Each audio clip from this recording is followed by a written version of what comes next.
89 doctors day special కుటుంబ సభ్యుల medicine పై 50% తగ్గింపు. డాక్టర్ కన్సల్టేషన్ ఉచితం. డైట్ మరియు ఎక్సర్సైజ్ చార్ట్, ఇమ్యూనిటీ బూస్టర్ మరియు ఫ్రీ కౌన్సిలింగ్. అన్ని రకాల అనారోగ్య సమస్యలకు మెడినైన్ తో పరిష్కారం. లక్ష్మీభారతి విషయం వచ్చింది కాబట్టి కొంతమంది పెళ్ళైన తర్వాత పిల్లలు వీళ్ళకి ఒక అబ్బాయి పుడతాడు ఏదో అంటే ఇది అవతార పురుషుడు అవుతాడు ఇలా ఏవో అనేవారండి ఏ మందులు వాడారని ఉంటారండి కొంతమంది. అది నిజం అంటారా ఆవిడ పెళ్లి తనకి పెళ్లి చేసుకోవడానికి కాకపోయినా ముందు ఏదో జీవిత చరిత్ర రాస్తానని చెప్పి వచ్చింది. ఆయన ఒప్పుకోలేదు ముందు. నువ్వేంటి జీవిత చరిత్ర రాసేది, సీనారాయణ లాంటి వాడు రాస్తానంటేనే వద్దని చెప్పాను నేను. ఆయన సరే ఇంకా ఆయన ఒంటరిగా ఉన్నాడు కాబట్టి ఈవిడ అప్పుడప్పుడు రావడం ఏదో మాట్లాడుకోవడం జరిగింది. ఒక స్టేజ్లో అంటే మీరు అడిగారు కాబట్టి నేను చెప్తున్న వాస్తవాన్ని చెప్పకూడదు. ఆవిడ సమక్షంలోనే బాలకృష్ణ, నేను, పెద్ద ఆయన నాచారం స్టూడియోలో, బ్రదర్ ఏంటి నాకు ఇప్పుడు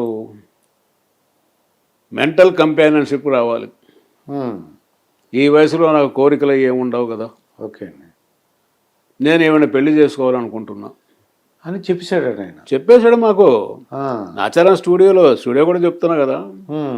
వాస్తవానికి ఆ రోజున మా ఆదివారం అది డ్రైవర్ రాలా, నా కొడుకు డ్రైవ్ చేస్తామంటే పోయాం మేము. సార్ ఇప్పుడు పెళ్లి చేసుకోవడం అవసరమా లేదా అనేది మేము చెప్పదలుచుకోలేదు, అది మీ వ్యక్తిగత వ్యవహారం. ఈవెంట్ చేసుకుంటారా ఇంకొకళ్ళు చేసుకుంటారా అనేది దానికసేపు పక్కన పెడదాము. మీకు ఇప్పుడు 73 సంవత్సరాలు 72 సంవత్సరాలు వచ్చినాయి, మీ మనవరాళ్ళకు పెళ్లి చేసే వయసు. మీరు ఇప్పుడు పెళ్లి చేసుకుంటే పబ్లిక్ అప్రిషియేట్ చెయ్యరు. ఓకే చేశారు అనుకుంటాం. ఆవిడ అవతల ఒక భర్తకి ఇల్లాలు వీరగంధం సుబ్బారావు గారు, అతనికి ద్వారా ఒక కొడుకున్నాడు. ఓకే అతను ఇప్పుడు అప్పలో హాస్పిటల్లో డాక్టర్ కోటేశ్వరరావు అని. ఇప్పుడు అతనికి విడాకులు ఇచ్చి ఒక 70 సంవత్సరాల వయసు ఆయనకి విడాకులు ఇచ్చి ఇంకొక 70 సంవత్సరాల వయసు ఆయన పెళ్లి చేసుకోవాలంటే ఏ కారణంతో చేసుకుంటారు మీరు అర్థం చేసుకోండి. అది ఏదో రాజకీయ కోరికలో డబ్బు కోరికో ఇంకోటో ఉంటుంది కదా. అవునండి. అదేం కాదు బ్రదర్, నాకు నా ఇంట్లో మంచి చెడు చూసేవాళ్ళు ఎవరు లేరు, మీకు తెలుసు కదా, అందువల్ల చేసుకోను. అది మీ ఇష్టం అండి, వ్యక్తిగత వ్యవహారం. అంటే ఈ లక్ష్మీభారతి గారు ఎందుకు వచ్చారంటారు ఐడియా, ఎందుకు ఇంత చేరుకోయారు? లేకపోతే ఆవిడకి ఆశలండి అంతే. ఇప్పుడు 70 ఏళ్ల ముసలోని వదిలేసేసి ఇంకో 70 ఏళ్ల ముసలోని ఎందుకు చేసుకుంటారండి ఎవరైనా? రాజకీయ కోరికలు కావచ్చు, అది తర్వాత సీఎం కావాలనే కోరిక కావచ్చు, డబ్బులు వస్తాయి కావచ్చు, కారణం ఏదన్నా కానీ. ఇంకా ఎవరో ఒకళ్ళిద్దరు చెప్పారని కూడా విన్నా నేను. ఏది మీరు అన్నారు కదా, ఒక భరతుడు అనేవాడు పుడతాడు, వాడు భారతదేశాన్ని పరిపాలిస్తాడు. ఏయో మాయమాటలు చెప్పేవాళ్ళు ఉంటారండి. ఆ వయసులో పిల్లలు ఎట్ట పుడతారండి? పుట్టినా కూడా వాడు పెరిగి పెద్దవాడైపోయి రాజ్యాధికారానికి వచ్చేంత స్థాయి ఉంటుందా? అవకాశం ఉంటుందా? ఇట్లా జరిగిపోయింది ఆయన పాపం. అందువల్లే ఎంత పెద్ద గొప్పవాడైనా ఏదో షేక్స్పియర్ సినిమా వీటిల్లో నాటకాల్లో ఒక వీక్నెస్ ఉంటుంది. ఈ ప్రతి హీరోకి ఒక వీక్నెస్ ఉంటుంది. ఆయనకు ఆ వీక్నెస్ తోటి నన్ను అడిగితే చాలా దురదృష్టమైనటువంటి చావు అయింది. అంత గొప్ప మనిషి ఆ విధంగా చనిపోయి ఉండకూడదు.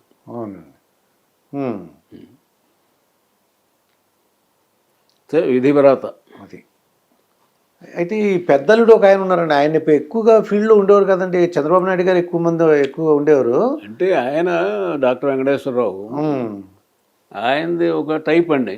అంటే ఇంత రాజకీయమైనటువంటి అవగాహన, ఆయన కూడా మంచి అవగాహన ఉంది. మినిస్టర్ చేశాడు, ఎంపీ చేశాడు, ఎమ్మెల్యే చేశాడు, అన్నీ చేశాడు. కానీ చంద్రబాబుకు ఉన్నటువంటి కెపాసిటీ పార్టీని ఆర్గనైజ్ చేయటంలో ఆయనకు ఇద్దరి మధ్య కంపేర్ చేస్తే ఆయన కొంచెం ఉంటాడు. అప్పుడు ఎందుకంటే ఒక మాట నేను ఇంతకుముందు ఇంటర్వ్యూలో కూడా చెప్పాను, చంద్రబాబుని ఇవాళ మీరు వెన్నుపోటు పొడిచాడు, అది పొడిచాడు, ఇది పొడిచాడు అంటారు. అది కరెక్ట్ కాదు. ఎందుకంటే 84లో నాదెండ్ల భాస్కర్ రావు గారి ఎపిసోడ్ ఉంది కదా, 1 month. అప్పుడు ఆ 1 మంతే నేను లేను. భాస్కరరావు గారు కూడా అడిగారు, నేను రానులేండి, ఇక్కడ చేరడం నాకు ఇష్టం లేదు, నేను రానని చెప్పాను. అప్పుడు ఈ మైసూర్లో నందగిరి హిల్స్లో, నంది హిల్స్లో వీళ్ళు ఎమ్మెల్యేలందరూ దేశపోయి క్యాంప్ పెట్టారు కదా. ఆ రోజున గనక చంద్రబాబు గనక లేకపోతే ఆ క్యాంపులో ఆర్గనైజర్గా ఆ రోజే పార్టీ పోయి ఉండేది. మొత్తం అందరూ లాగేసేవారు ఆయన. మొత్తం భాస్కర్రావు భయంతోటో భక్తితోటో బెదిరించో ఏదైనా రకంగా మొత్తం మెజార్టీ లాగేసుకునేవాడు. వాళ్ళు అక్కడ చేరి రకరకాలుగా వేధించారు చంద్రబాబుని. నాకు బట్టలు లేవంటాడు ఒకడు, నాకు మంచిగా ఫుడ్ కావాలంటాడు, లేకపోతే ఇంకోడు డ్రింక్ కావాలంటాడు, రకరకాలు అనమాట. అతని కాబట్టి పాపం ఓపికతోటి అన్నీ భరించి చేశాడు. అదే కనుక ఇక్కడ హైదరాబాద్లో ఉన్నట్లయితే, ఆ ముషిరాబాద్ స్టూడియోలోనే ఎక్కడో పెట్టినట్టయితే, అప్పటికీ ఒక రోజున మన అరవిందరావు గారు అప్పుడు deputy commissioner law and order east zone, ఆయన పంపించేసి ఆ ఎమ్మెల్యేలందరినీ బంధించాడు ఎన్టీఆర్, మొత్తాన్ని తీసుకొని రండి అది ఇది. ఆయన వచ్చి మీ అంతటా మీరు ఉన్నారా, మిమ్మల్ని బలపెట్టారంటే, లేదు మా అంతటా మేము ఉన్నామండి అని. అప్పుడు ఏంటంటే ఆఫీసర్లు కొంచెం పర్సనల్ ఇంటిగ్రిటీ ఉండి ప్రొఫెషనల్ ఇంటిగ్రిటీ ఉన్నవాళ్ళు కాబట్టి ఓకే మీరు ఉండండి మాకేమైందని వెళ్ళిపోయినారు. ఇవాళ పరిస్థితి కనుక అయితే లాక్కొచ్చేస్తారు. ఈ గోండాలు పోయో రౌడీలు పోయో పోలీసుల మద్దతుతోటి లాక్కొచ్చి కూడా చేస్తారు. కరెక్ట్ అండి. అప్పుడే పార్టీని బ్రతికిచ్చింది చంద్రబాబు. ఆ తర్వాత 94లో ఆయన అధికారంలోకి వచ్చినాక, ఎన్టీఆర్ మళ్ళీ అధికారంలోకి వచ్చిన తర్వాత సరే అప్పటికి ఆయన జీవితంలో ప్రవేశించింది. నిజమా అబద్ధమా ఎంత అనేది రకరకాల ఊహాగానాలు ఉన్నాయి అందులో. మొత్తం మీద ఆవిడ జోక్యం మాత్రం రాజకీయంగా ఉందని చెప్పి అందరూ నమ్ముతారు. ఆ జోక్యం ఎంతవరకు పోయింది ఏమిటి అనేది ఒక స్టేజ్లో ఏంటంటే, అప్పుడు నేషనల్ ఫ్రంట్ చైర్మన్ కదా ఆయన, ఖచ్చితంగా ప్రధానమంత్రి అవుతాడు లేకపోతే డిప్యూటీ ప్రధానమంత్రి అన్న అవుతాడని అనుకున్న రోజుల్లో నేషనల్ ఫ్రంట్ మీటింగ్ ఢిల్లీలో జరుగుతూ ఉంటే ఈమె కూడా వెనకాల వెళ్ళింది అక్కడికి. అక్కడ మీటింగ్ అయిన తర్వాత భోజనాలు చేస్తూ ఉంటే ఎన్టీఆర్ తనంతట తాను భోజనం చేయలేడు, సొంతంగా తన చేతులతో అన్నం కలుపుకొని తినలేడు అనేటువంటి ఇంప్రెషన్ కలిగించడానికి ఈవిడ స్పూన్ పెట్టి ఆయన నోట్లో పెట్టడం, అన్ని ఫోటోలు వచ్చినాయి. అప్పుడు నేషనల్ నాయకులందరూ ఏమనుకుంటారు, ఎన్టీఆర్ పని అయిపోయింది, ఇంకేముంది ఆయన ప్రైమ్ మినిస్టర్ అయ్యేది, అసలు అన్నమే తినలేకపోతున్నాడు అనే ఇంప్రెషన్ క్రియేట్ చేసావు అక్కడ. అది అలా తింటూ ఈవిడ ఇంకోలాగా ఆలోచించుంటారు. అక్కడ వదిలేసేసి నువ్వు రూమ్లోకి వచ్చిన తర్వాత ఏమైనా పెట్టు ఎట్లా చెయ్యి. ఇది జరిగిన తర్వాత ఇక్కడ కూడా ఏదో కొన్ని జిల్లాల్లో ఇంటర్ఫేర్ కావడము ఇదని అవన్నీ డీటెయిల్స్ పోతే చాలా ఇబ్బంది లేండి. మళ్ళీ ఎందుకు అంటే ఎవరు కూడా సాహసించలేదంటే, ఎన్టీ రామారావు గారి దగ్గరికి వెళ్ళి లక్ష్మీభారతి ఇన్వాల్వ్మెంట్ వద్దని చెప్పలేదండి. చెప్పారు. అది ఎవరు సాహసించారండి అలా చెప్పారు? దేవేంద్ర గౌడ్, తర్వాత కేఈ కృష్ణమూర్తి, అశోక్ గజపతిరాజు గారు అంటారా, ఈయన మన అశోక్ గజపతిరాజు, వీళ్ళందరూ పోయారు. పోయారు భయపడలేదు. పోయి అన్నగారు మీరంటే మాకు దైవం, మీ వల్లనే మేము రాజకీయాల్లోకి వచ్చాం, కానీ ఆమె జోక్యం ఎక్కువైపోయింది, ఆమెని ఇంటి వరకే పరిమితం చేయండి, మీ జీవితం వరకే పరిమితం చేయండి, రాజకీయాల్లోకి రానియొద్దండి, పార్టీ దెబ్బతింటా ఉంది అని చెప్పారు.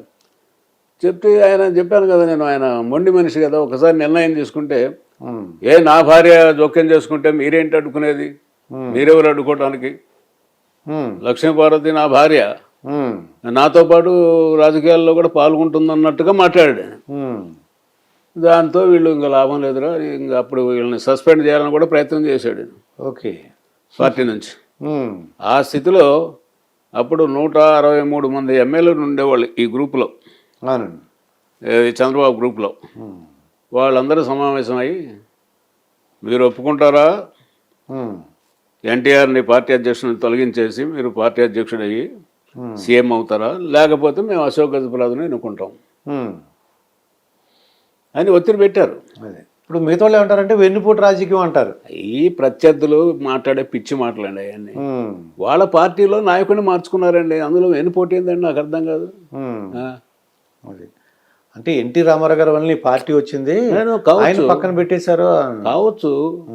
ఇప్పుడు ఎన్టీ రామారావు వల్ల పార్టీ వచ్చింది. పార్టీ వచ్చిన తర్వాత పార్టీ అందరిది. అది పార్టీని కాపాడుకోవాల్సిన బాధ్యత అందరి మీద